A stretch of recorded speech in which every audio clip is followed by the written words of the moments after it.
बड़े आईएएस अधिकारी के खिलाफ गंभीर आरोप और इन सब के बीच सवाल यही कि आखिर ये जो क्रोनोलॉजी है इसकी तह तक हम पहुंचेंगे कैसे और क्या होगा। और इस्लामिक स्कॉलर रोशन जी हमारे साथ जुड़े। रोशन जी, ब्रेक के पहले आपने बड़ी महत्वपूर्ण बात कही कि जो भी लोग जबरन धर्मांतरण कराते हैं वो इस्लाम से खारिज किए जाने चाहिए, इस्लाम के हिस्सा हो ही नहीं सकते। तो ये समस्या आखिर ये वाला जो खारिज करने वाला काम है शुरू कब होगा? बाबर से लेकर औरंगजेब तक आजाद भारत में कितने बड़े बड़े कांड सामने आए सर। एक उदाहरण बता दीजिए जब आप लोगों ने स्वतः संज्ञान लेते हुए किसी को यह कह दिया हो कि भाई आपने जबरन धर्मांतरण किया है और हम आपको इस्लाम से खारिज करते हैं। कहीं से तो आगाज करिए आप लोग। नहीं, आप एकदम सही कह रहे हैं कि आज तक ये नहीं हुआ, या हुआ भी होगा तो लोगों को जानकारी नहीं है।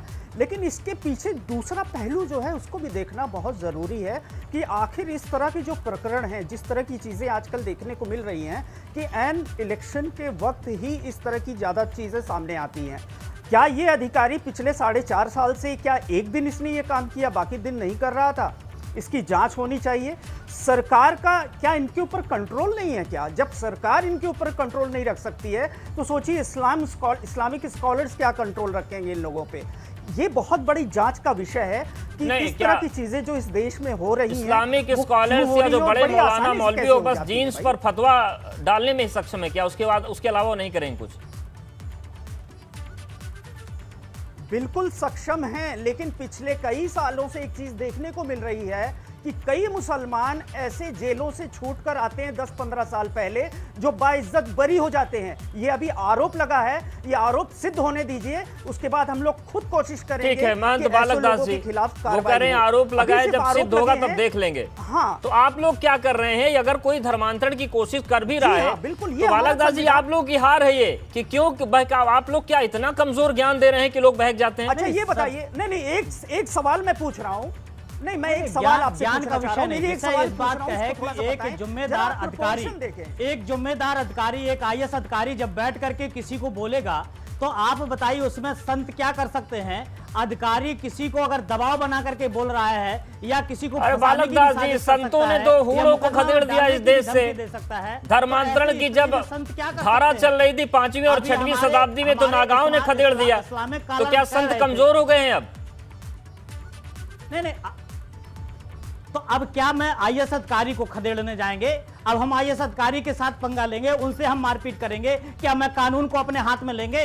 कानून को हाथ में तो नहीं ले सकते हैं, क्योंकि एक अधिकारी बैठ करके ऐसे कार्य कर रहा है। अभी हमारे रोशन जी बोल रहे थे कि यह चीज चुनाव के समय भी क्यों होता है। मैं कहना चाहता हूं कि ये आज की ये घटना ये होगी, लेकिन ऐसी सैकड़ों घटनाएं जो 4 साल से सरकार के बीच में कई घटनाएं बनी हैं। आप आज पहली बार मुझे दिखाई दे रहे हैं, लेकिन मैं तो कई बार डिबेट पर बैठ करके इस बात पर चर्चा करता आया और कई विषय आए हैं, कई बार धर्मांतरण के विषय उठे हैं। ये एक नया केस नहीं है और जिसपे कई चीजें अभी बातचीत चल रही है और कईयों पर बिल्कुल नया केस नहीं है।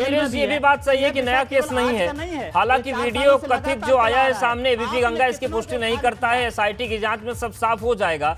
लेकिन सवाल ये उठता है कि उसी कानपुर की घटना है जहां से बीते दिनों में क्या क्या नहीं हुआ, किस किस तरीके की चीजें नहीं आई, पूरा का पूरा मोहल्ला धर्मांतरित हो गया वहां एक क्षेत्र में। तो ऐसे में इस मामले पर नजर पड़ी नहीं या नजर डालने की जरूरत महसूस नहीं हुई?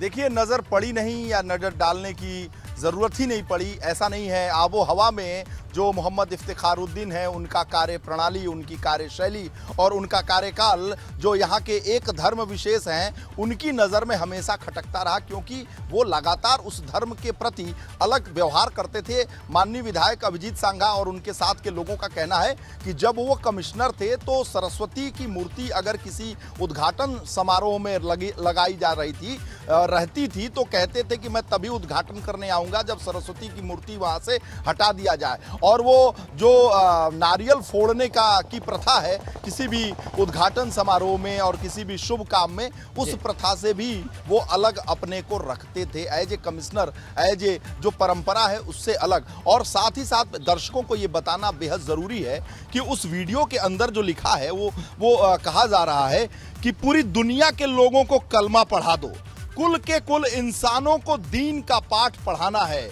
और संसार के हर कच्चे और पक्के घर में अल्लाह के दिन यानी को दाखिल कराना है या पहुंचाना है, अल्लाह के दिन को पहुंचाना है, अल्लाह की पहुंच पहुंचानी है। और 147 करोड़ पूरी दुनिया के मुसलमानों से आह्वान किया जा रहा है कि मित्रों, साथियों, इस पूरी धरती पर 7 अरब इंसानों के बीच में इस्लाम को दाखिल करा दो, घर घर पहुंचा दो, कच्चे में पहुंचा दो, पक्के में पहुंचा दो, लोगों के बिल्कुल। दिलों और इन दिमागों सब के में बीच बसा अब दो। एसआईटी की और साथ ही जिम्मेदारी साथ ये है, उसमें सीबीसीआईडी की मोहम्मद जिम्मेदारी ये है कि तथाकथित जो भी तौर पर कच्चा मैं और कह रहा हूं। पक्का है वो सामने आए और ये पता चले कि आखिर ये जो ट्रेल है ये कितनी बड़ी है। आप सभी का बहुत शुक्रिया हमारे साथ जुड़ने के लिए। आपको बता